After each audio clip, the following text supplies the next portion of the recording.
Sepanjang hari saya khotbah dari tokoh-tokoh Alkitab. Sebenarnya berkenaan, karena itu setiap ibadah itu ada pesan khusus di baliknya. Seperti biasanya jangan ketinggalan satu, tiap ibadah, tiap firman yang dibagikan itu ada indahnya.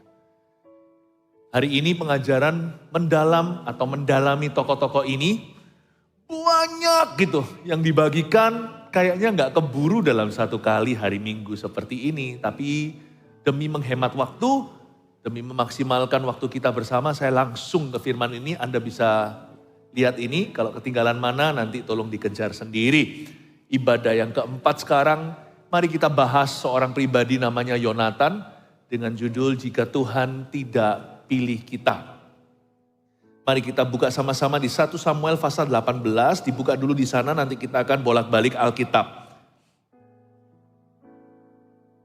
1 Samuel pasal yang ke-18, Daud dan Yonatan. Ketika Daud habis berbicara dengan Saul, berpadulah jiwa Yonatan dengan jiwa Daud. Dan Yonatan mengasihi dia seperti jiwanya sendiri.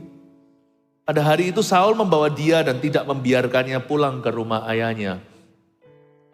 Yonatan mengikat perjanjian dengan Daud karena ia mengasihi dia seperti dirinya sendiri. Yonatan menanggalkan jubah yang dipakainya dan memberikannya kepada Daud, juga baju perangnya, sampai pedangnya, panahnya, dan ikat pinggangnya. Daud maju berperang dan selalu berhasil kemana juga Saul menyuruhnya, sehingga Saul mengangkat dia mengepalai para prajurit. Hal itu dipandang baik oleh seluruh rakyat dan juga oleh pegawai-pegawai Saul. Kenapa kita bicara tentang Yonatan? Ini bukan pilihan untuk diselamatkan. Jika Tuhan tidak pilih kita itu berarti kita itu nggak bisa jadi everybody dalam segala sesuatu. Tuhan itu selalu punya orang-orang pilihannya di setiap bidang, bahkan di waktu yang berbeda. Ada pepatah dalam bahasa Inggris, man of the hour. Ada orang tertentu yang bersinar terang pada jam itu. Bukan jam beneran ya, itu istilah kiasan. Tuhan punya orang di setiap zaman. Gimana kita compare bandingkan Musa dengan Elia, ayo. Mana lebih besar, Elia atau Elisa? Sama dengan tanya, mana duluan? Setelah ciptaan tentunya di kitab Kejadian kita tahu Tuhan ciptakan hewan, baru hewan kemudian beranak cucu. Tetapi setelah itu coba, mana dulu, telur atau ayam? Siapa lebih besar? Elisa, karena dia double porsi kan, urapannya ganda.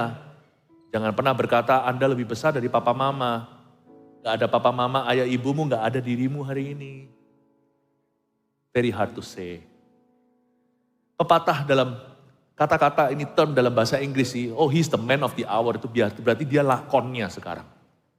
Zaman dulu, mungkin zamannya tante-tante di sini tahu pendekar pemanah Raja Wali, Kwek Cheng itu. Wah, yang gak tahu ya mungkin sekarang Netflixan gak ngerti itu.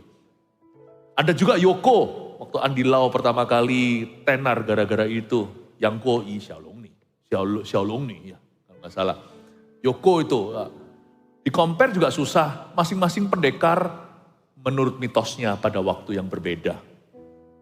Setiap orang itu punya panggilan. Setiap orang itu punya sesuatu yang khas dirinya.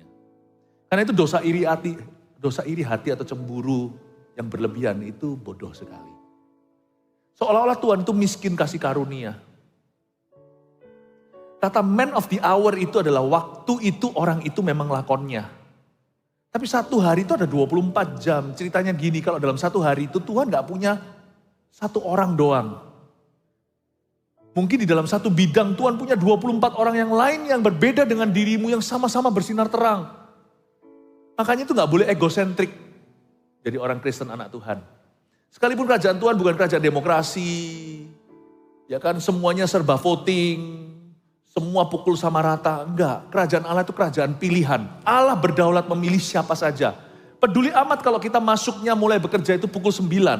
Nanti Tuhan kalau memanggil orang yang pukul 12, pukul 3, bahkan pukul 5 petang atau pukul 6 sudah mau ceklok pulang, Tuhan kasih upah yang sama luar biasanya, jangan iri hati.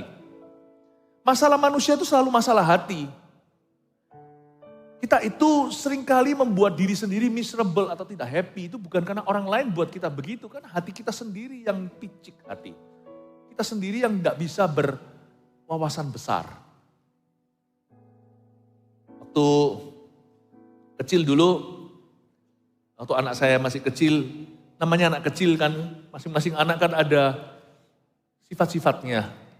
Dan setiap anak itu kan pemberian Allah secara mentah. Mereka itu ada talenta, ada bakat alamnya, tapi mereka juga ada kira-kira, kita sudah bisa melihat dari sejak awal, harusnya orang tua peka, udah tahu ini anak kayaknya ini loophole-nya, inilah lubangnya. Anak ini kayaknya inilah titik lemahnya, ini harus dijaga. Salah satu anak saya, setiap kali kalau ulang tahun, teman atau saudara, Anda bisa lihat di foto waktu masih kecil dia ikut nangis. Dia bukan ikut nangis, dia selalu nangis. Di sebelahnya itu, happy birthday to you, dia dari sana. Komentarnya lucu, mau cantik sendiri. Ya kan? Terus saya kasih dia pemahaman, saya bilang gini loh nak, kalau setiap ulang tahun, orang ulang tahun, kamu juga harus ulang tahun, kamu cepat tua. 1 tahun kamu mau ulang tahun berapa kali? Kalau kami, bahasa orang dewasa, cepat mati. Coba kalau kita setahun ulang tahun 3 kali kan berarti Anda tahun depan sudah 6 tahun lebih tua. Ya kan? You have to let people get the spotlight. Kita harus izinkan orang lain dapat spotlightnya. Ini yang menjadi masalah seringkali. Generasi papa mama yang namanya generation gap atau namanya kesenjangan generasi antara generasi tua dan muda itu seringkali sesuatu yang bodoh sekali. Dan itu tidak jarang kita orang tua yang kurang menempatkan diri, terus terang. Sekarang saya berani bilang begitu karena saya sekarang sudah jadi ortu. Kalau saya jadi anak dikiranya nanti mengkritik orang tua kan, enggak. Saya juga punya jebakan yang sama. Anak sekarang itu beda sama dulu. Masih gak mau nerima perubahan. Selalu bahasanya gitu. Cuman dulu itu wah tangguh. Zaman engkong dulu juga bilang generasimu begitu. Zaman kongnya juga bilang kongnya begitu. Sampai kapanpun generasi atas selalu gak rela lihat yang bawahnya itu beda. Kalau bedanya itu LGBT tolong ditegur ya, itu bukan standar Allah, itu dosa. Tapi kalau bedanya itu adalah anak sekarang, dikit-dikit begini, jangan begitu. Itu berarti hatinya itu gak bisa menerima kalau sekarang itu sudah bukan zamanmu. Lagu apa itu lagu-lagu begini?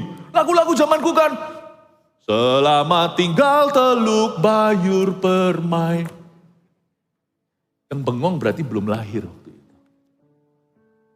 Lagu-lagu dulu. Ya kan, lalu habis itu keluar lagu-lagu yang berikutnya. Wah, udah ngetren tuh. Madu di tangan kananku, racun di tangan kirimu. Aku tak tahu mana yang. Lalu nggak berhenti di sana. Aku anak singkong, kau anak keju. Hey. Mana sekarang tahu? Anak muda sekarang nggak tahu. Tapi zaman itu lagu itu sudah menohok sekali. Itu membuat lagu-lagu Teluk Bayur itu orang-orang yang zaman Teluk Bayur tersinggung. Lagu apa itu? Madu, racun, kurangan lirik apa?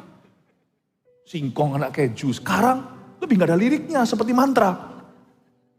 Biarin lah ya. Mereka mau nyanyi apa, denger apa. Asal jangan dengarkan lagu-lagu bunuh diri atau gimana. Masalah generation gap itu gak ada. Kita yang nge-gap. Karena waktu seorang dulunya adalah primadona. Sekarang dia merasa orang lain kok dapat terik matahari, dia merasa dirinya nggak dipilih, dia nggak suka hati. Disinilah masalah suksesi, melanjutkan kerjaan orang tua, junior, senior, semuanya di sini bermasalah. Sebenarnya manusia itu punya masalah dari kecil sih, nggak bisa lihat orang lain jadi pilihan. Sedangkan dalam kerajaan Tuhan, banyak yang dipanggil sedikit yang dipilih itu selalu giliran. Kadang-kadang kita lah pilihan, yang sana banyak dipanggil, saya ini istimewa, gak apa-apa. Every dog has its day. Pepatah ini dalam bahasa Inggris, setiap anjing itu punya waktunya. Kadang-kadang kita aja gak bisa menerima hal itu. Setiap kita itu gak ada waktunya giliran, kita itu jadi istimewa, kita lah pilihan. Tapi di area dan bidang tertentu atau di waktu yang berbeda, kitalah yang dipanggil Tuhan, orang lain yang dipilih. Susah jadi juara 2. Mendingan fail sekalian. Manusia itu punya satu persoalan, dan ini bukan hanya pria yang seringkali disebut male ego. Setiap orang itu egosentrik tanpa Yesus. Punya Yesus pun aja harus dikikis terus menerus. Kalau kita bisa ngerti, menempati posisi kedua, ketiga, dan seterusnya dengan happy, dan jadi tim sukses orang lain yang Tuhan pilih dalam kehidupan kita, alangkah indahnya pekerjaan Allah tanpa rintangan dalam kehidupan kita. Belajar dari Yonatan. Masalah orang itu juga adalah spirit of entitlement. Gua merasa berhak. Dan itu menjadi persoalan anak manja. Persoalan berbagai persoalan dalam hidup ini dimulai dengan karena orang merasa dirinya berhak. Yonatan itu putra mahkota, crown prince dia. Coba lihat ya, cara dia menyanjung Daud. Hatinya tahu Tuhan memilih Daud bukan memilih dia. Cara dia menempatkan diri membuat orang ini diberkati. Sayang aja dia mati di peperangan yang salah. Tapi sebenarnya ini orang hebat. Boleh-boleh kita lebih mengagumi Yonatan daripada mengagumi Daud. Karena it's easier to be a winner than to be a loser. Lebih gampang untuk kita jadi pemenang daripada yang kalah, ya kan? Mari kita baca sekali lagi, saya jelaskan ayat per ayat. Ketika Daud habis berbicara dengan Saul, berpadulah jiwa Yonatan dengan jiwa Daud. Berhenti di sana. Ini kembali lagi throwback kalau di sosial media. Itu adalah foto dan audio ketika Daud sedang berbincang-bincang sama Saul, papanya Yonatan. Ketika Daud membeberkan kenapa dia gak perlu pakaian perangnya Saul. Karena dia pernah bunuh beruang dan singa hanya dengan ketapel saja. Dan waktu itu Daud cerita sama Saul bahwa dia gak takut sama Goliat. Ini kan cerita setelah perang dengan Goliat di pasal sebelumnya. Nah, saya yakin Yonatan sebagai crown prince. Apalagi dia sudah dewasa, dia bukan bocah. Perang pasti ikut. Semua anak raja atau pangeran pewaris tahta itu semua harus masuk militer. Baik itu kerajaan seperti di Brunei Darussalam atau kerajaan mana seperti William, seperti Henry, itu semuanya pasti pernah di militer Inggris. Dia pasti ikut dalam peperangan itu meskipun tidak ditaruh di garis depan. Dia mendengar Jonathan was there waktu Goliat dibunuh. Yonatan ada di situ waktu Daud bertukar kata-kata dengan Saul dan memberi reasoning atau memberi alasan. Pada waktu Yonatan dengar itu harusnya dia terancam. Bukannya seharusnya aku yang disanjung dalam situasi ini. Kesempatan untuk dia mendapat gelar Saul membunuh beribu-ribu. Yonatan hanya bunuh satu, puluhan ribu takluk pada bangsa Israel. Tapi dia dengar itu, dia langsung di hatinya tahu dan gentar. Ini orang pilihan Allah. Masalahnya gini loh. Ini sedang dalam menggeluti bidang yang sama. Kalau bidangnya beda sih bisa terima. Kalau bidangnya sama, itu lebih susah. Dan waktu dia dengar cara Daud menceritakan kesaksiannya, dia bunuh semua binatang buas ini di halaman papanya. Waktu dia juga beberkan pendiriannya. Bukannya Yonatan takut atau picik hati. Bukankah Yonatan malah mengumpat dan mencoba untuk menggagalkan misi Daud. Dia malah justru mendukungnya. Saya mau coba tunjukkan hati seorang yang besar. Inilah pahlawan sesungguhnya. Kalau semua orang tua seperti ini sama anaknya.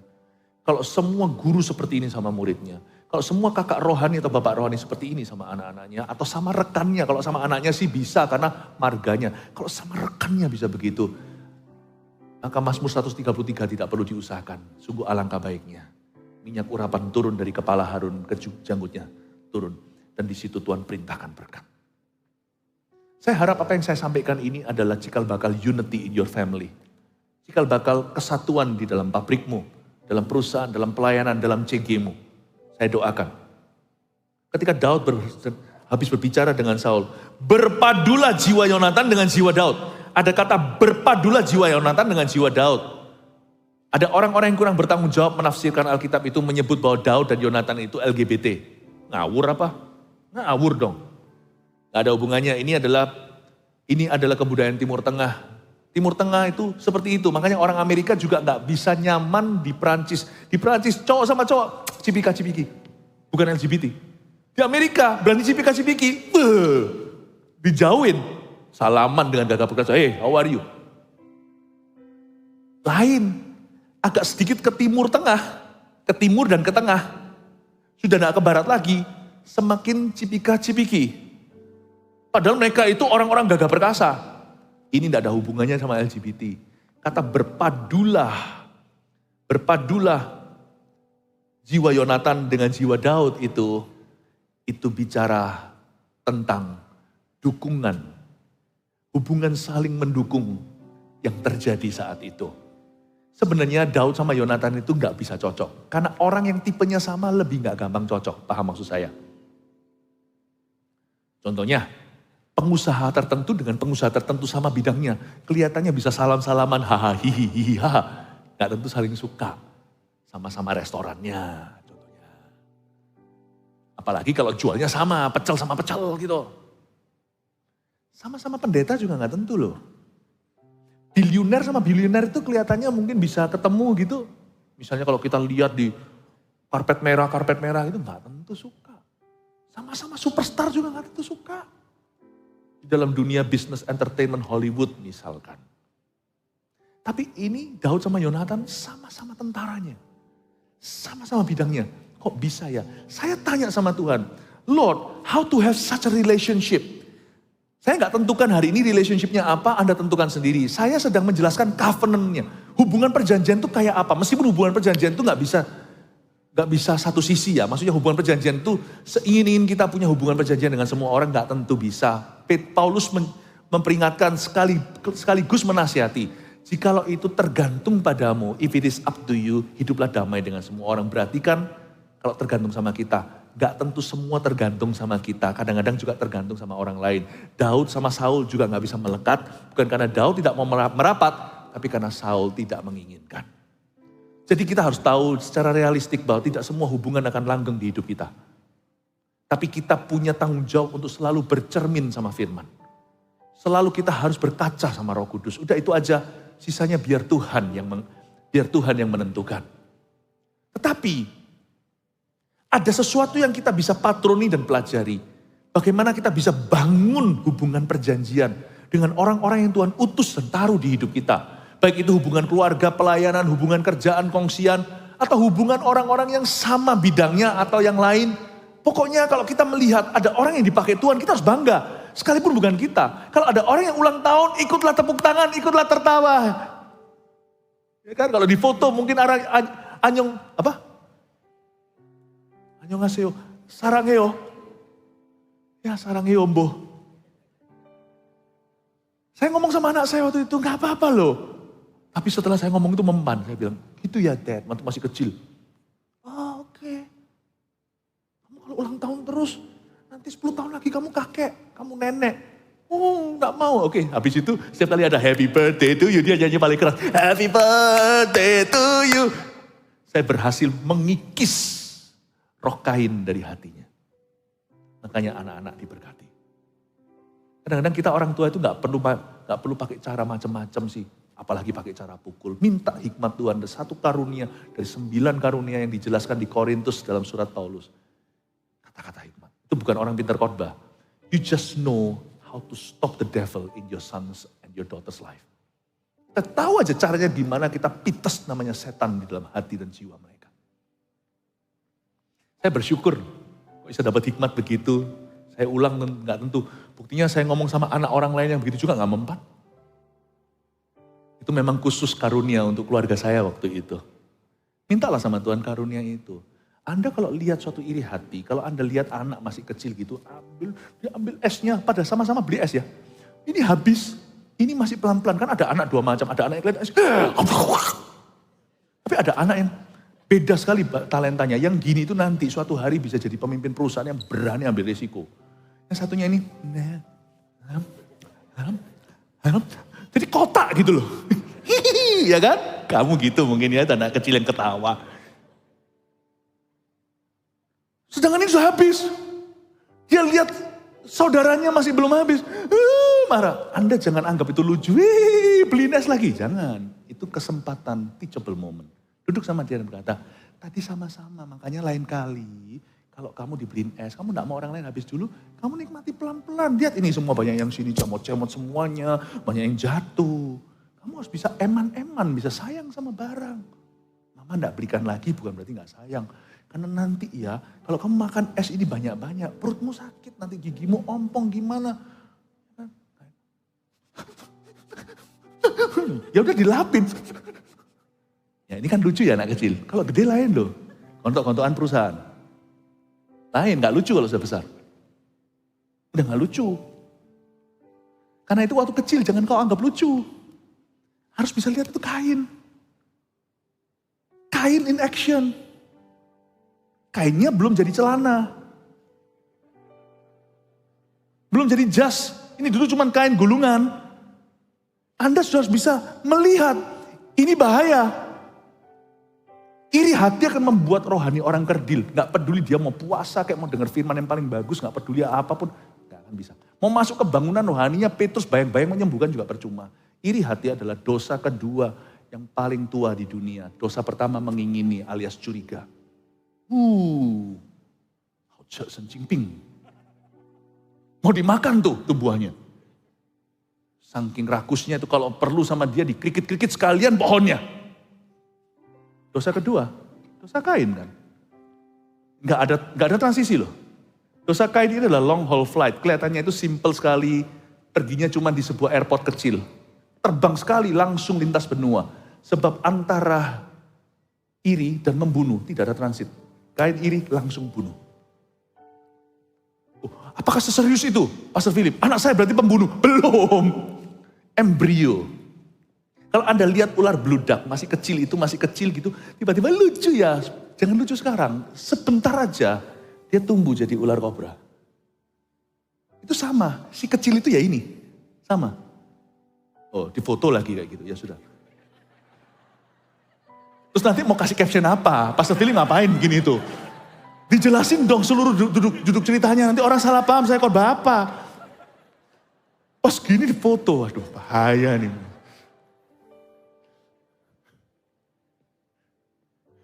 Nangkap ya Bapak Ibu ya. Itu ya ini ya itu. Anda harus bisa lihat ini ya itu ya ini. Tapi jangan kita panik. Untungnya masih kecil. Latihlah anakmu dalam jalan Tuhan. Nanti tua dia tidak akan tinggalkan. Saya nggak hanya bicara ini untuk orang-orang yang punya anak kecil. Yang dewasa juga sama, hanya metodenya beda. Mari Bapak Ibu kita bijaksana. Dimulai dari kita dulu. Jangan-jangan benih itu kita yang tularin. Nggak boleh egosentrik. Kalau saya baca di sini, berpadulah jiwa Yonatan dengan jiwa Daud. Ini sama-sama tentaranya, kok bisa ya? Pertanyaan saya adalah, apa yang memadukan jiwanya? Makanya dua-dua hebat. Kalau Anda baca ya, karena tidak ada iri hati, mereka tidak kerdiliman. Yonatan orang hebat.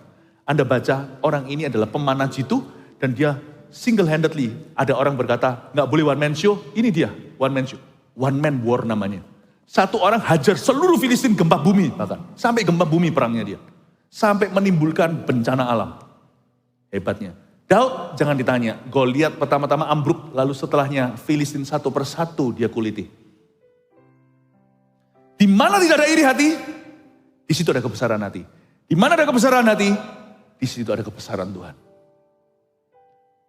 Ingatlah itu di dalam keluarga dan apapun yang merupakan kode hubungan, tolong diingat. Meskipun dalam prakteknya tidak akan selalu langgeng dengan semua orang. Jikalau itu tergantung padamu, tetap bisa juga tergantung pada orang. Tapi selama itu tergantung pada Anda, pastikan pengajaran gembala ini kau tanam di hati. Saya berkata begini, ngajarkan begini dengan harapan supaya seluruh jemaat kita itu diberkati dalam segala relasi. Diberkati dalam setiap hubungan. I want to bless you church. I want to bless you. Berpadunya itu kenapa? Saya tanya apa sih yang membuat mereka berpadu? Saya temukan kayaknya loh ya.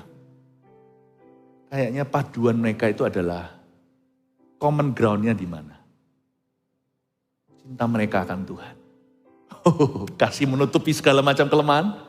Makanya itu, suami istri yang jatuh cinta, mau cinta bagaimanapun juga bisa luntur. Tapi suami istri kalau dimulai dari pacaran sudah mengutamakan Tuhan.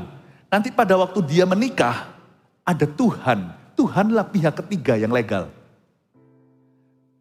Orang ketiga lainnya tidak diperbolehkan, itu namanya perselingkuhan. Tali 3 lembar susah dipatahkan. Kita pengkhotbah. Kalau seumpamanya sepasang suami istri ini dalam Tuhan. Lalu habis itu mereka berantem. Mereka gak cocok. Mereka cekcok. Selama ada talinya Tuhan tetap nyambung sama mereka berdua. Yaitu mereka bertiga, Tuhan Yesus, suami dan istri itu. Tuhan Yesus kepala suami, suami kepala istri, ada korelasi. Mereka mau geger separah apapun juga, masih bisa melihat gambar besarnya. Karena kasih Tuhan melenyapkan kesalahan. Tapi orang yang tidak punya kasih Tuhan, dia naik banding gak apa. Bukan naik banding, menurut saya dia akan nyeleweng ke perselingkuhan. Dia akan lampiaskan, dia akan lari dari kenyataan. Dari runyam. Makanya itu jangan jadian sama orang yang di luar Tuhan. Yang di dalam Tuhan aja banyak yang pura-pura kok. Banyak Kristen KTP kok. Jangan kriterianya agama. Karena agama pun, orang yang mengaku beragama pun bisa menipu. Gak perlu cari orang yang imannya sempurna. Buktinya orang yang imannya paling sempurna pada waktu nanti menikah masih bisa gegeran kok. Karena konflik itu perlu. Pasti ada besi menajamkan besi, manusia menajamkan manusia. Berarti gak ada orang sempurna. Tapi harus ada satu titik enough, titik mula.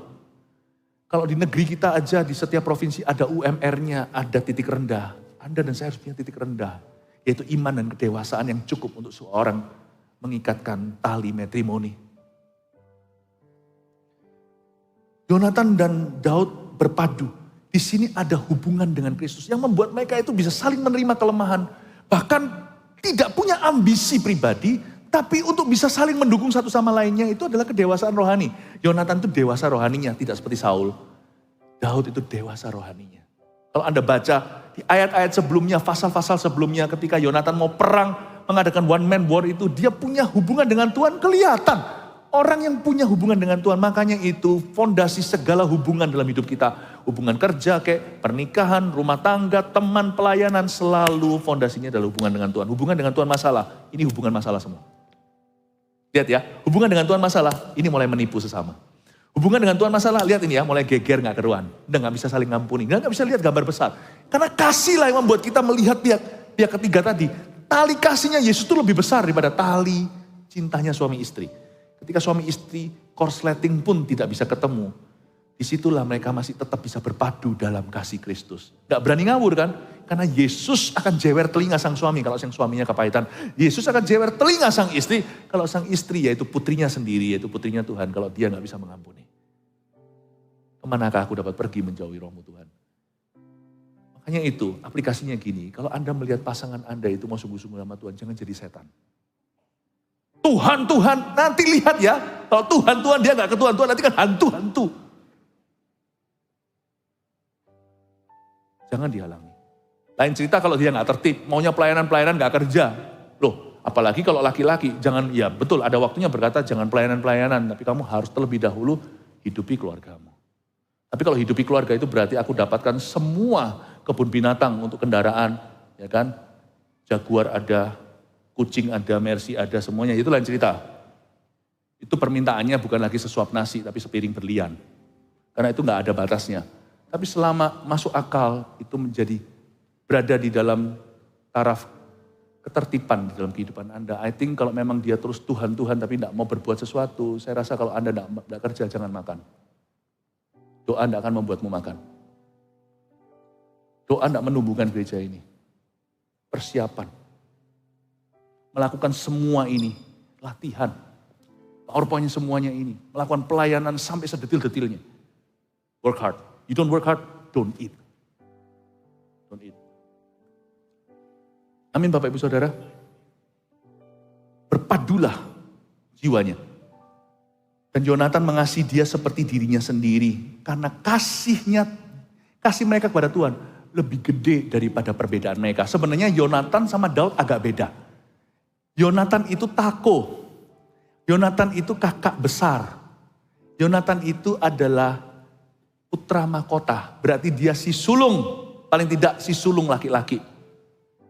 Daud, si bungsu, papanya punya 8 anaknya, dia itu bahkan dilupakan, saking kecilnya hubungan sama papanya itu udah jauh karena usianya terpaut terlalu jauh. usia Daud dengan ayahnya itu seperti usianya dengan grandpa. Jadi grandpanya lupa, udah mau kayak agak pikun mungkin si Jesse. Mana anakku satu, oh masih ada satu lagi, lupa aku. Namanya siapa? Daud. Anak 8 sudah tua, coba ingat satu-satu hari ulang tahunnya. Gak akan ingat.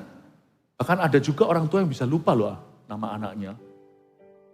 Dan gak ada penyakit apa-apa. Ini sih bisa lupa, ya gak apa-apa juga. Anak kalau banyak kan banyak pikiran. Mereka berdua sebenarnya sangat beda.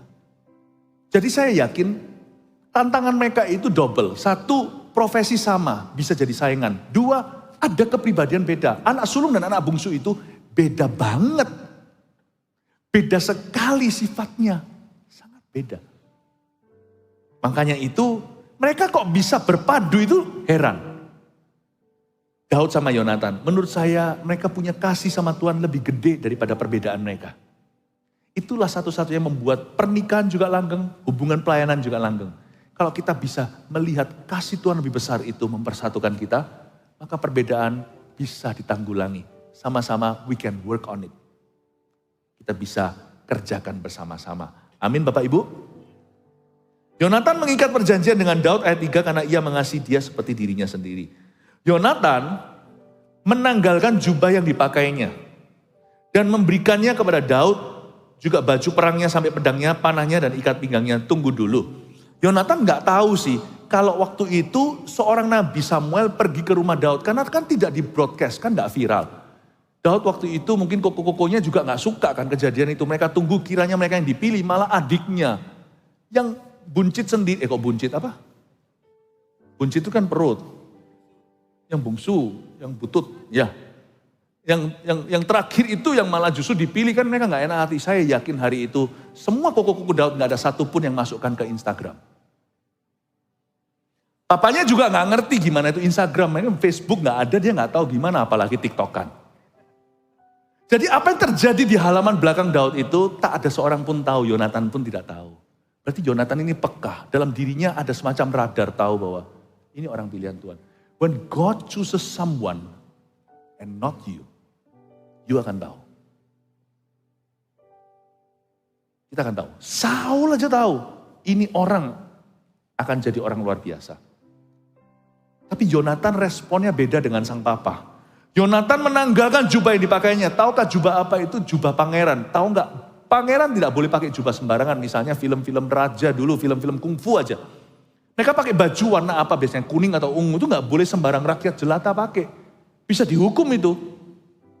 Jadi yang dipakai oleh pangeran dan keluarga kerajaan seperti Queen yang barusan meninggal, Queen Elizabeth, itu semuanya sudah ditata oleh fashionnya kerajaan itu. Dan nggak boleh ada orang punya pakaian yang sama. Jadi kalau sampai Yonatan kasih baju itu ke Daud, dengan kata lain itu pengakuan bahwa you yang akan naik tahta. Ini orang membuat saya bingung loh, masih ada gak orang kayak gini ya? Yonatan itu menanggalkan jubah yang dipakainya dan memberikannya pada Daud juga baju perangnya. Anehnya, Daud pada waktu dikasih sama Saul, baju perangnya Saul gak mau. Padahal menurut saya, Daud baju perangnya Saul memang lebih tinggi. Tapi anak orang tinggi pasti tinggi juga. Anak saya aja misalnya lebih tinggi dari saya, yang namanya Jeremy. Gak menutup kemungkinan bahwa minimal si Yonatan yang sudah beranjak menjadi orang dewasa, itu pasti sama tingginya sama papa. Saul itu disebut satu kepala lebih tinggi dari orang Israel normalnya. Jadi berarti baju size-nya unda-undi. Daud yang gak kecil-kecil banget, hanya karena dia disebut oleh Alkitab imut-imut, kemerah-merahan. Kita semua beranggapan bahwa dia pasti kayak size-nya kecil. Enggak juga, dia dalam tentara itu ada size minimalnya, tingginya, apanya harus ada standar. Berarti sebenarnya Daud bisa menerima baju Saul kan, waktu disuruh lawan Goliat, tapi dia nggak mau. Karena Saul memberikannya untuk pembuktian diri. Tapi Yonatan memberikan dengan tulus hati. Dipakai itu sama Daud, dipakai. Memberikannya kepada Daud juga baju perangnya sama pedangnya, panahnya dikasih. Panahnya Yonatan nggak main-main. Kalau ada yang pernah melihat film itu namanya apa? Lord of the Rings. Ada satu elf itu yang telinganya kayak gitu. Ya. Tapi saya nggak lihat. Apakah setelah ini saya lihat? Nggak usah lah. YouTube aja dengar khotbah ini. Jauh lebih berguna nanti. Ya. Yang elf itu ada panahnya, dia memang jago panah. Panah-panah kan. Ini panahnya kalau dikasih, itu panah ada grafirannya. Dengan kata lain, kalau Anda itu mau dukung orang, totalitas. Kita nggak boleh pura-pura ngomong I support you, tapi di belakang kita menusuk. Nggak boleh. When you want to support and trust your children, you trust them. When you want to trust your friend, you trust them.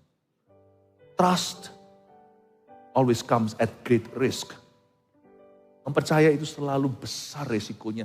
Berapa banyak di dalam hubungan CG misalnya mau ngangkat CGL yang baru atau mau lepaskan coach yang baru dan sebagainya, susah banget. Kalau Anda mau percaya, percaya. Asal sudah dipersiapkan, gak ngawur loh ya. Tapi waktunya percayakan dan belajar percayakan. Bapak ibu saudara, kalau kita bukan pilihan Tuhan suatu hari, atau kini pun kita bukan pilihan Tuhan satu-satunya, belajar seperti Yonatan. Serahkan baju putra mahkota. Serahkan senjatamu, serahkan panah. Kalau mau dukung orang itu gitu. Alkitab tidak ajarkan kita setengah-setengah waktu memuji Tuhan. Alkitab juga melarang kita untuk setengah-setengah ketika mempercayai. Tapi Pastor Philip, saya ini sudah pernah ditipu orang percaya. Memang. Tapi selama Tuhan masih mau percaya sama saya, yang masih bisa menipu dia besok hari. Saya masih bisa jatuh, Anda juga bisa jatuh. Saya rasa ada baiknya kita juga berani mempercayai orang sekalipun kita bisa disakiti. Mari kita pegang erat prinsip-prinsip ini. Karena prinsip-prinsip ini akan menjadi garis bawah. Apa yang saya sampaikan sekarang ini akan mengupgrade iman Anda bukan hanya pada Tuhan. Iman Anda pada keputusanmu, iman Anda pada orang lain. Daud maju berperang dan selalu berhasil kemana juga Saul menyuruhnya sehingga Saul mengangkat dia mengepalai para prajurit. Ini pura-pura. Kalau Yonatan memberikan dengan sungguh-sungguh, Saul mengangkat dia mengepalai para prajurit. Kalau nanti Anda baca berikut-berikutnya, Daud disuruh perang lawan Filistin dengan tujuan supaya Daud terbunuh karena Filistin itu gede-gede, sekarang udah punah. Filistin itu tipe yang gede-gede, kalau hari ini tinggi badan seperti orang Eropa yang tinggi-tinggi, orang Amerika kalah tinggi sama orang Eropa, tapi orang Eropa keceng-keceng. Kurus-kurus, orang Amerika banyak yang oversize. Kalau gede-gede itu yang Samoa. Orang yang Samoa, orang yang orang-orang pulauan-kepulauan itu loh, buah itu gede-gede itu, besar-besar. Filistin dua-dua, gede dan besar. Mati nih anak kecil imut-imut ini. Minta nanti mas kawin lah, minta 100 kulit katan lah, mana ada dia, maaf ya ngomong sama Filistin, permisi ya, boleh saya sunat. Bunuh dulu, karena mereka bukan kaum bersunat. Orang pegang kepalanya aja bisa dihajar sama mereka. Bisa dipenggal sama mereka. Apalagi pegang sembarangan. Daud tidak datang dengan 100, dia bawa nopek, dia bawa 200 kulit katan.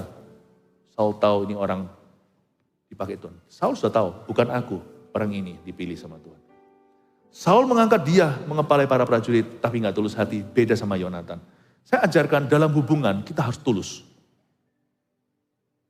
If you cannot trust, you have, kalau kita nggak bisa percaya misalkan ya, kalau kita dalam pelayanan atau mungkin dalam perusahaan Anda atau mungkin dalam pekerjaan atau dalam apapun juga. Kalau nggak bisa, mendingan jangan berkata aku nggak percaya tapi berikan alasannya. Berdoa dulu dengan hikmat Tuhan ditata. Saya nggak bisa percaya karena kamu begini. Jangan terus melulu dulu. Tapi tunjukkan sifat yang sekarang. Ini belum gini. Nah kalau bisa, kalau kita itu di posisi mentoring atau kita di posisi seniornya. Atau kita ini atasan. Ada 2 macam manajer juga dalam pekerjaan. Manajer yang cuman tangkap orang basa-basa kalau salah hanya dimarahi. Tapi ada juga manajer yang bisa mengepalai orang dan melestarikan, mengepalai orang dan memunculkan yang terbaik dari diri mereka. Jadi jangan sembarang sewa manajer juga kalau ada yang punya perusahaan. Tidak semua manajer sama bagus. Bukunya sama, bawanya lain. Ya.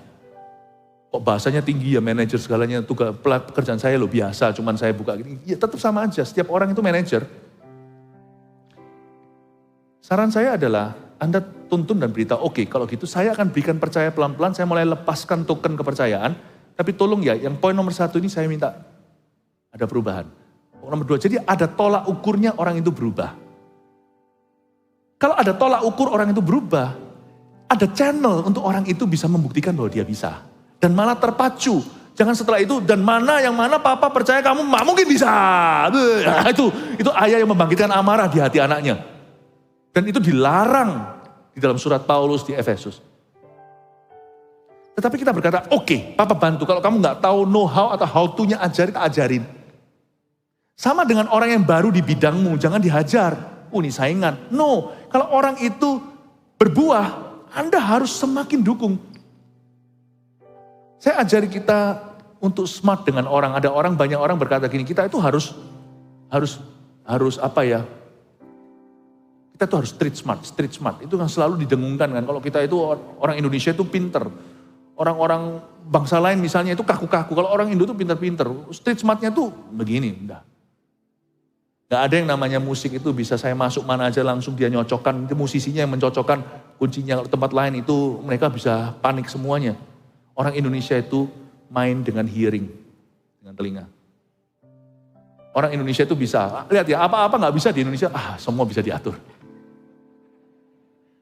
Mana ada orang Jepang, enggak, kalau kita datang orang Jepang terus yang kena sepanjang kebaktian sepanjang hari ini, enggak apa-apalah. Aku maunya gitu, enggak bisa gitu, enggak percaya. Coba kerja sama orang Jepang, pasti akan ada kekakuannya, ada baiknya, jadi rapi. Tapi dia enggak bisa fleksibel. Saya tambahkan satu lagi kalau untuk keberhasilan Anda in the future. People smart. Harus people smart.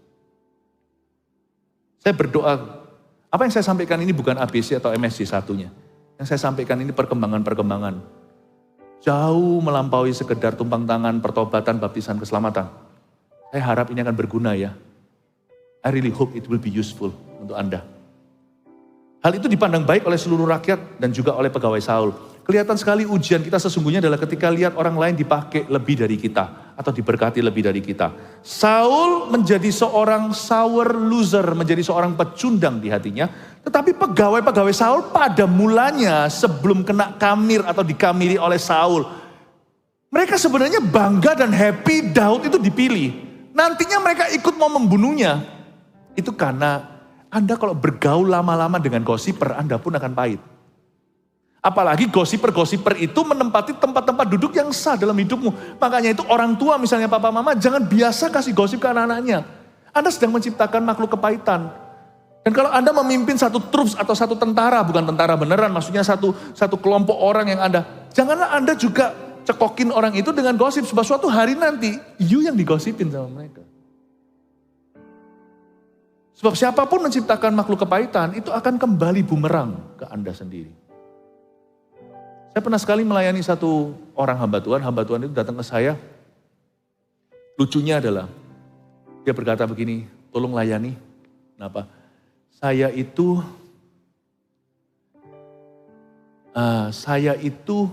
selalu curhat beritahu sama orang-orang yang saya pimpin, ini di pelayanan. Dan sekarang mereka kepahitan. Awalnya saya hanya ceritain tentang orang lain. Sekarang mereka semua kepahitan sama saya. Saya bilang ya sudah pastilah Pak. Underdeal-nya dari Anda ya, mereka kembalinya ke Anda kepahitannya. Saya bilang, tolong bisa enggak Pastor Philip layani supaya mereka sembuh. Lah, sudah nasi jadi bubur saya disuruh jual. Ya sudah saya lakukan sebisanya ya Pak. Wah susah memang. Be careful people. Jangan sebar kepahitan. Ingatlah hal itu. Jangan sebar kepahitan. The smartest thing you do to love your future. Hal terpandai yang kita bisa lakukan. Kalau kita tidak bisa melakukan apa-apa, kita tidak tahu masa depan kita. Satu hal yang jangan dilakukan adalah sebar kepahitan. Sebab itu semua akan come back to you. Itu akan kembali kepadamu. Orang Kristen harus bertobat. Kadang-kadang kita harus bertobat di mulut kita. Sebenarnya intinya itu bukan karena apa sih? Kenapa kita kadang-kadang menggosip atau kita itu membenci? Itu sebenarnya karena kita merasa seharusnya saya yang dicintai. Saya yang disanjung. Sebenarnya ujungnya itu adalah me. Hati-hati. Saya ajari sedikit psikisnya firman Tuhan. Waktu kita membesarkan kelemahan orang lain padahal itu gak ada hubungan dengan kerja Anda. Atau jikalau berhubungan pun itu gak ada hubungannya dengan wewenangmu. Misalkan kalau kita itu jelekkan ya. Sadari dulu. Setiap kali Anda lakukan itu sadari. Anda sedang menutupi sesuatu untuk dirimu. Makanya besarkan salah orang lain supaya insecurity atau rasa tidak aman dirimu atau kesalahan, kekurangan Anda atau apapun kegelisahan itu tertutup dengan itu. Itu anestesi yang buruk sekali dengan efek sampingnya akan panjang. Ada orang berkata kalau orang itu lahir gitu ya, disuntik berapa kali segalanya nggak tahu bener nggak, dokter aja tolong koreksi. Orang terus di anestesi, ada beberapa ingatannya itu hilang. Ada efek sampingnya. Nggak bisa kan kita mau CT scan, MRI terus.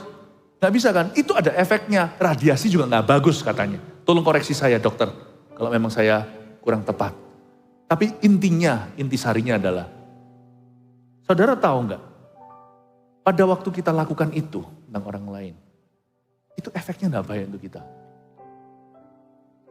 Ingatlah setiap kali kalau kita melakukan itu, kita sedang menutupi sesuatu. You are hiding something. Makanya ada orang tertentu itu hanya bisa berbangga atas kesalahan dan kekurangan orang lain. Berarti tidak ada sesuatu yang dibanggakan dalam hidupnya. Kalau kita bisa tenang aja, dan kalau kita tidak punya sesuatu untuk kita banggakan teman kita aja, kita turut bangga. Tidak ada yang lebih mengharukan daripada seorang teman ketika lihat temannya diberkati, dipanggil, dia ikut nangis lompat-lompat, padahal bukan dia yang dapat. Yang kayak gitu saya mau orang itu jadi sahabat. That's a true friend, alright. You can find a true, apa namanya, you got a friend in me. Ini kok lagu-lagunya muncul semua. Kalau lagunya Toy Story. Orang yang kayak gitu itu a real true friend.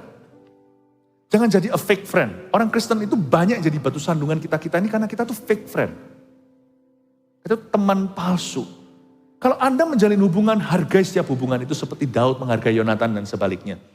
Hal ini dipandang baik oleh seluruh rakyat dan juga oleh pegawai-pegawai Saul. Lompat aja ke pasal yang ke-23 ayat 15, 16, 17, 18.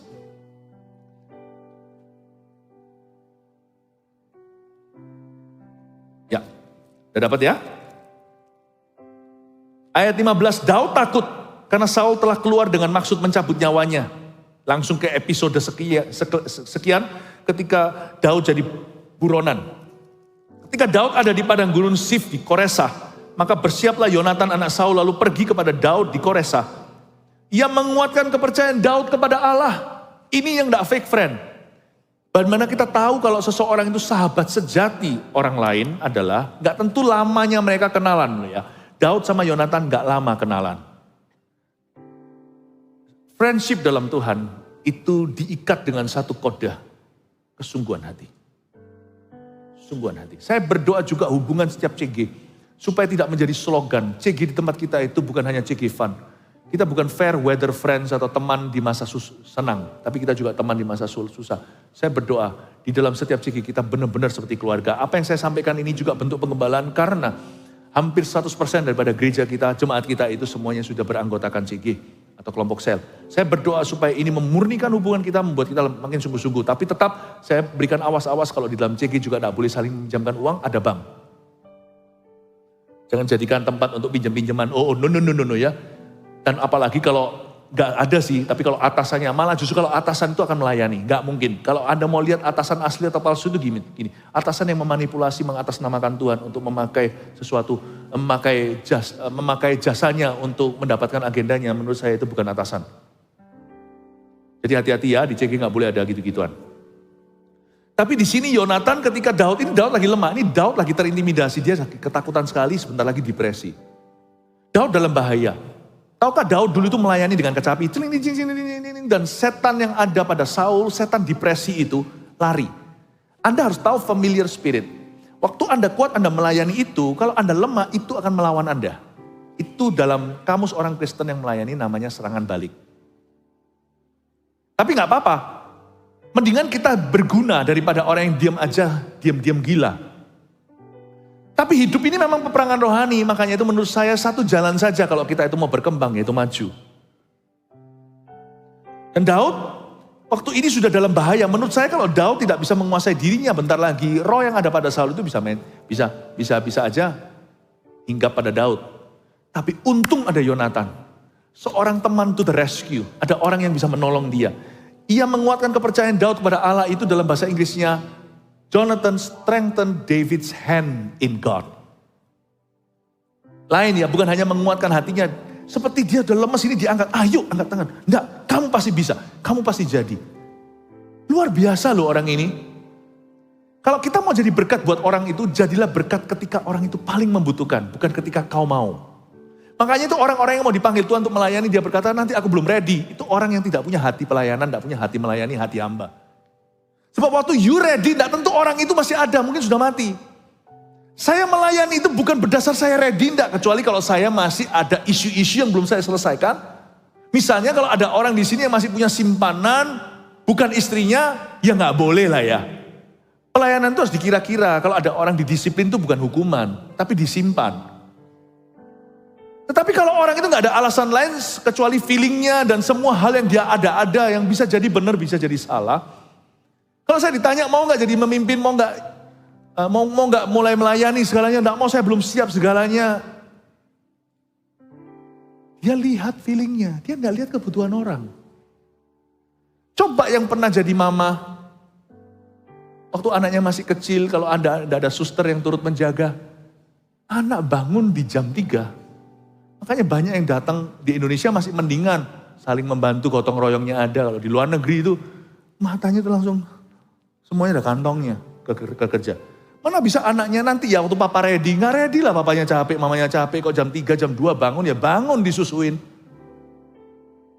ASI contohnya. Ada orang berkata itu ada hubungan batin ibu dan anaknya. Jadi ketika anaknya kepingin ASI, ASInya bisa keluar. Nggak bergantung mamanya ready. Bergantung anaknya maunya kapan. Kalau Anda mau jadi berkat buat orang lain, kalau kita mau berkati orang lain, berkati ketika mereka butuh. Bukan ketika engkau mau. Ini yang disebut, Yonatan waktu itu lagi sedih Paul. Karena dia lihat papanya gila. Tapi ketika Daud lagi lemas, diangkat tangannya. I strengthen your hand in God. I hope every Christian is like that. I hope I will be like that. Saya harap setiap orang Kristen akan menjadi seperti ini. Saya harap saya juga jadi seperti itu. Lebih lagi. Dan berkata kepadanya, ini Yonatan, jangan takut, dengarkan. Sebab tangan ayahku Saul tidak akan menangkap engkau. Engkau akan menjadi, ingat ya, dia nggak tahu apa yang terjadi di halaman belakang waktu Samuel urapi Daud. Dan engkau akan menjadi raja atas Israel. Lucu loh orang ini. Menurut saya, orang ini cute. Cute dalam arti, bukan tampangnya, cute dalam arti, orang ini lovely. Ini ya Daud, dek, kamu akan jadi raja atas Israel. Dan aku akan menjadi orang kedua di bawahmu. Juga ayahku Saul telah mengetahui yang demikian itu. Wow, kemudian kedua orang itu mengikat perjanjian di hadapan Tuhan dan Daud tinggal di Koresa. Tapi Yonatan pulang ke rumahnya. Daud tinggal di Korea. Annyeonghaseyo-nya. Koresa bukan Korea. Dan Daud tinggal di Koresa, tapi Yonatan pulang ke rumahnya. Coba lihat, Yonatan setelah menguatkan tangannya, gak tanggung lagi diberitahu. Dek, kamu itu akan jadi raja Israel. Aku jadi orang nomor 2 ya. Itu kayak sedikit melucu gitu loh. Bukan melucu ya, seperti menghibur hatinya. Hei, kenapa kamu lemas? Kamu loh jadi raja sebentar lagi. Aku boleh ya jadi kabinetmu. Orang kedua deh, orang kedua. Kita kan hoping, ya kan, lalu fist bump. Dan sungguhan, seharusnya Yonatan jadi orang kedua kalau dia tidak mati dalam perang. Tapi ya susah jadi Yonatan, dilema. Papa, kalau saya jadi dia pasti saya akan bantu papa saya untuk bunuh musuh. Saya pun terbunuh. Tapi Tuhan tidak ada dalam peperangan Saul. Makanya siapapun di dalam peperangan itu mati semua. Semua mati, termasuk saudara-saudara Yonatan mati semua. Tuhan ada di dalam peperangannya Daud. Satu di antara mereka bisa bunuh 300, itu Tuhan. Itu Tuhan. Ya sudah, saya tidak punya teori tentang itu. Tapi andai kata dia hidup, dia pasti jadi orang kedua di bawahnya. Jadi it's okay loh ya. Happy birthday to you. Gak selalu orang itu perhatian pada dirimu. Kado gak tentu diberikan pada kita. Itu bahasa anak kecil. It's okay loh, kalau bukan kita yang diangkat. Padahal orang itu dari bawah kita angkat misalkan kalau di CG, tiba-tiba orang itu yang diangkat dulu. Loh, aku kok masih di sini? Apa salahnya jadi juara 2 atau kloter kedua? Apa salahnya jadi juara 3? Gak apa-apa kok. Gak apa-apa, semua juara 1 suatu hari kan jadi juara 2, juara 3, lalu mati. Percaya gak? Zaman dahulu 20 tahun yang lalu, 50 tahun lalu ada hamba-hamba Tuhan yang sekarang sudah meninggal dunia. Itu dulu man of the hour. You're just another man of the hour. Next hour gak tahu kapan. Bapak Ibu Saudara, mari kita melatih besar hati sedia payung sebelum hujan. Mari kita punya hati seperti ini supaya nanti orang kalau relasi hubungan sama kita itu mudah. Karena orang merasakan egonya sedikit. Tuhan Yesusnya banyak, dia harus makin bertambah, aku harus makin berkurang. Jadi juara 2, juara 3 gak apa-apa. Gak boleh jadi sour loser atau jadi pecundang. Gak boleh juga. Kita itu selalu di dalam kerajaan Tuhan ada satu posisi. Ini karunia rohani tapi gak ditulis di surat Paulus. Tulis ini. Supportive role. Peran pembantu. Itu ada. Jadi kalau saya gak dipilih hari ini, sesuatu lah. Apa gak tahu apa. Kalau saya gak dipilih. Maka saya masih bisa menempatkan diri. Gak perlulah jadi orang kedua menawarkan diri sok akrab, sok dekat. Saya bisa melakukan bagian saya untuk positif mendukung orang tersebut. Apapun itu ya, ini saya tidak menunjuk ke sesuatu atau merujuk apa-apa. Tetapi saya tunjukkan dalam hubungan hidup kita pasti ada dimensi-dimensi ini di mana kita dicoba. Diuji oleh Allah. Bapak Ibu Saudara, waktu itu giliran kita, jangan gagal please. Supportive role itu ada. Peran pembantu itu ada. Aku bantu. Aku tahu dia orang pilihan Tuhan. Aku tidak mau seperti Saul. Saul itu menentang kehendak Allah dan menentang pilihan Allah. Dia seperti orang yang menendang gala. Sakit sendirilah. Coba gak percaya, tendang tembok itu pulang. Siap-siap dekat sini ada hospital kok. Temboknya gak akan teriak. Kita yang teriak, kakinya bengkak.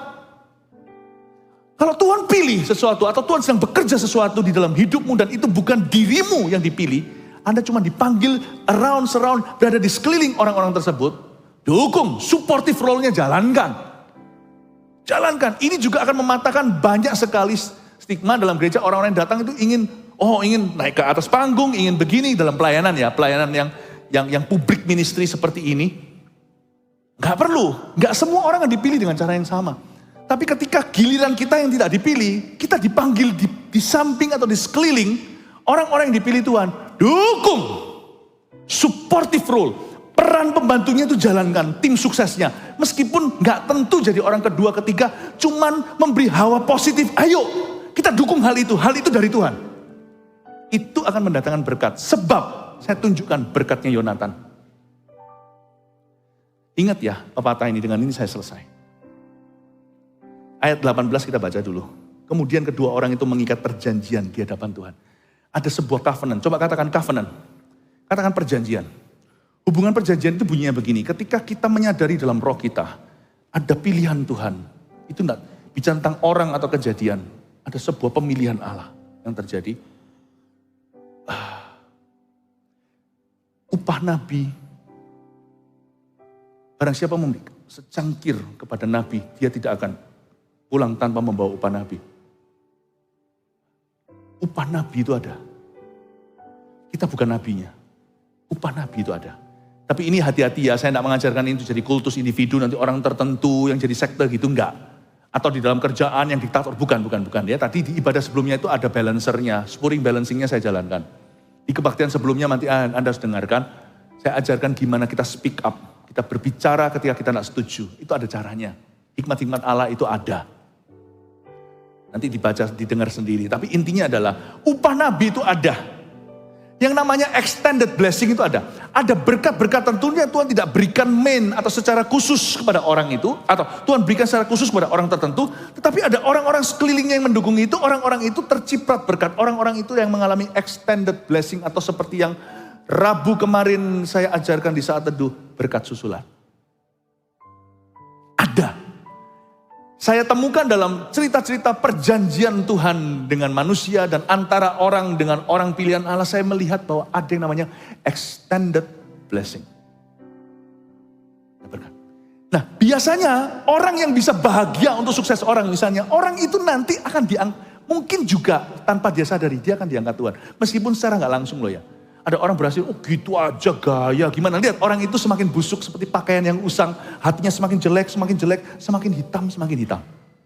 Tapi kalau kita lihat orang lain berhasil, meskipun itu tidak ada urusan sama kita. Puji Tuhan ya positif. Lihat ya orang itu, segera setelah itu, entah gimana, entah gagak hitam atau merpati putih pada berdatangan di pintunya memberi roti. Aneh ya, your attitude, sikap hatimu akan menentukan gerbang Allah bekerja. Gak tentu Anda bisa dukung sungguhan tim sukses atau apa. Tapi dengan Anda memberikan hawa dingin, bukan hawa sejuk, bukan hawa panas. Itu Tuhan perhitungkan ternyata. Itu sekarang saya ngerti. Dari dulu saya selalu kalau mau mengumpat orang atau menghujat dan berkata, gitu aja segalanya. Tuhan itu langsung ingatkan. Philip, kamu gak boleh gitu. Saya paham sekarang supaya saya diangkat sama Tuhan. Itu juga sekarang saya ngerti dari sisi ortu atau orang tua. Ketika anak saya ada sindrom Kain, saya harus lakukan sesuatu.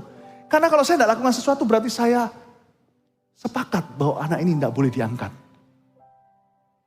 Upah nabi itu ada, berkat susulan itu ada. Saya kasih satu cerita ini aja. Anaknya Yonatan patut dihukum mati. Udah jatuh ketimpa tangga itu sungguhan kejadian. Waktu kecil dia itu mau dilarikan karena perang, jatuh kan? Karena perang enggak ya? Lupa saya. Pokoknya dia jatuh, pincang. Jadi anak satu-satunya yang tertinggal itu pincang. Dikasih satu pesuruh untuk membantu dia, butlernya. Ini pincang, namanya Mephibosheth. Ini sebenarnya anak ini patut dihukum mati. Ceritanya gini, dia kasih kebaikan, balas Daud kejahatan. Dia itu pada saat lagi papanya udah meninggal, engkongnya juga sudah mati. Daud itu panggil, siapa lagi yang anaknya Yonatan? Gara-gara Yonatan itu papanya punya perjanjian sama dia. Daud percaya bahwa dia bertanggung jawab to fulfill untuk bisa menggenapi juga berkat susulan dalam keluarga ini. Dan dia merasa kalau aku seorang nabi, memang Daud seorang nabi, dia seorang raja pula, harus ada upah nabi karena papanya itu memberi aku bukan hanya secangkir air, dia gak akan pernah lupa. Orang itu kalau lagi di titik butuh itu Anda bantu, orang itu gak akan lupa kalau orang itu bukan hewan. Dia ingat waktu itu ketika gak ada orang percaya sama aku diamankan gara-gara si Yonatan ini pasang badan, cover aku. Dia dalam jawabannya kepada Saul di cerita sebelumnya itu di cover sampai dilempar selembing loh. Hai kamu anak, itu keluar kata-kata busuk sebenarnya kalau Anda baca. Kamu anak anjing gitu ya. Gitu. Kalau kamu tahu nggak, tahtamu tuh dalam bahaya selama orang itu hidup. Dilempar lembing itu anaknya sendiri. Dari situ Yonatan tahu bahwa ini bukan rumor atau hoax.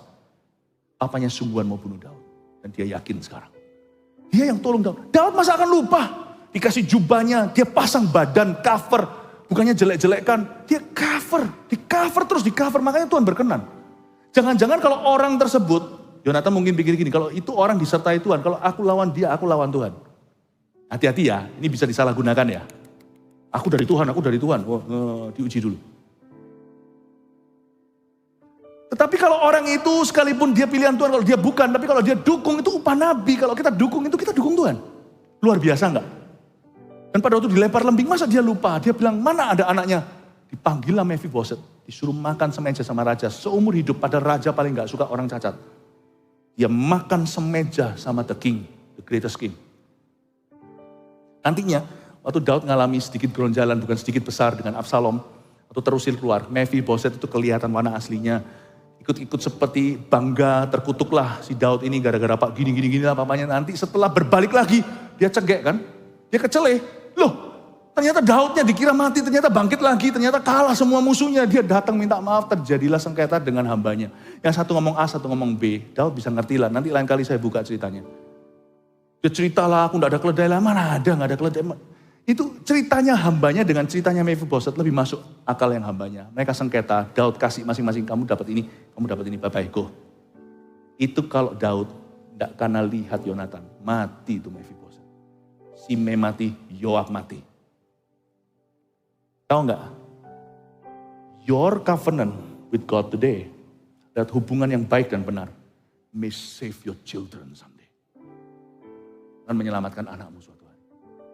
Tidak hanya bisa menyelamatkan, juga mungkin memberi mereka makan. Bapak ibu saudara, taburlah yang benar, jangan musuhan sama orang.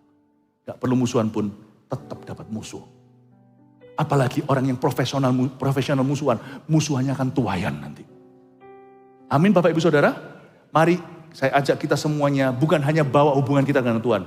Ingat setiap hubungan dalam hidupmu. Sungguh-sungguh takutlah akan Allah di setiap relationship yang Anda miliki. Semoga gereja ini dan jemaatnya, setiap relasi hubungan kerjasama diberkati oleh Allah yang Maha Tinggi. Haleluya.